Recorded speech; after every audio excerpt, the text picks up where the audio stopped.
காலை மன்னா ஜூலை 4. கலக்கங்களின் மத்தியில் பரலோகம். பின்பு தேவன் ஜலத்தின் மத்தியில் ஆகாய விரிவு உண்டாக்க கடவது என்று சொன்னார். தேவன் ஆகாய விரிவுக்கு வானம் என்று பெயரிட்டார். ஆதியாகமம் 1 அதிகாரம் 6 மற்றும் 8 வசனங்கள். ஆதியிலே தேவன் வானத்தை சிருஷ்டித்தது மட்டுமல்லாமல் 2ஆம் நாளிலும் வானத்தை சிருஷ்டித்தார் என்பது கவனிப்பதற்கு சுவாரஸ்யமான ஒன்றாயிருக்கிறது. தம்முடைய 6 நாள் சிருஷ்டிப்பின் 2ஆம் நாளில் தேவனுடைய செயல் அதிகபட்சம் தண்ணீரோடு சம்பந்தப்பட்டதாகவே இருந்தது. ஜலம் என்ற பதம் ஆதியாகமம் 1 அதிகாரம் 6, 7 ஆகிய 2 வசனங்களில் 5 முறை உபயோகப்படுத்தப்பட்டுள்ளது. தேவன் ஏன் 2ஆம் நாளில் தண்ணீர்களை பற்றிய விஷயத்திலேயே தம் கருத்தார்வத்தை முற்றிலும் செலுத்தினார் என்று ஒருவர் வியக்கக்கூடும். சங்கீதம் 69 அதிகாரம் 1, 2, 14, 15 ஆகிய வசனங்களிலிருந்து தண்ணீர்கள் நெருக்கங்கள், சோதனைகள், உபத்திரவங்கள் ஆகியவற்றை குறிக்கின்றன என்று நாம் அறிந்து கொள்ளுகிறோம். ஜலத்தின் மத்தியில் வானம் என்று அழைக்கப்படும் ஆகாய விரிவை தேவன் வைத்தார். வானம் என்பதற்கு ஆங்கில வேதாகமத்தில் பரலோகம் என்ற பதம் உபயோகப்படுத்தப்பட்டுள்ளது.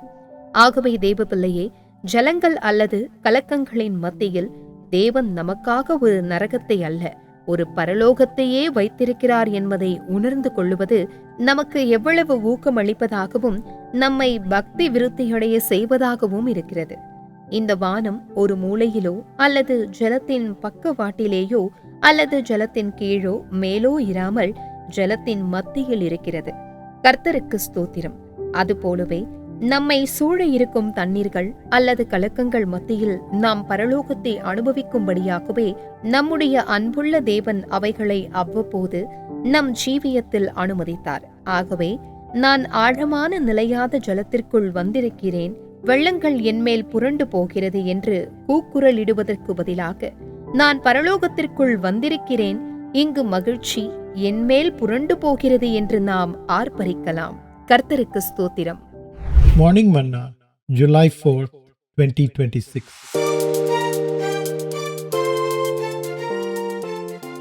Heaven in the midst of troubles.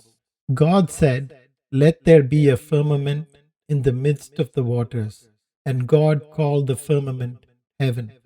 Genesis chapter 1, verses 6 and 8.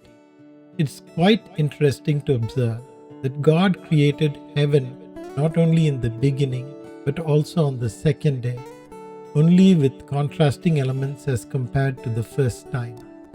On the second day of his 6th-day creation, God is mainly dealing with waters.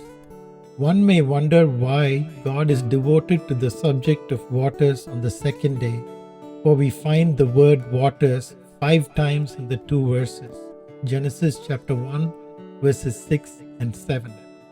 From Psalm 69, verses 1, 2, 14 and 15, we gather that waters signify afflictions, trials and tribulations.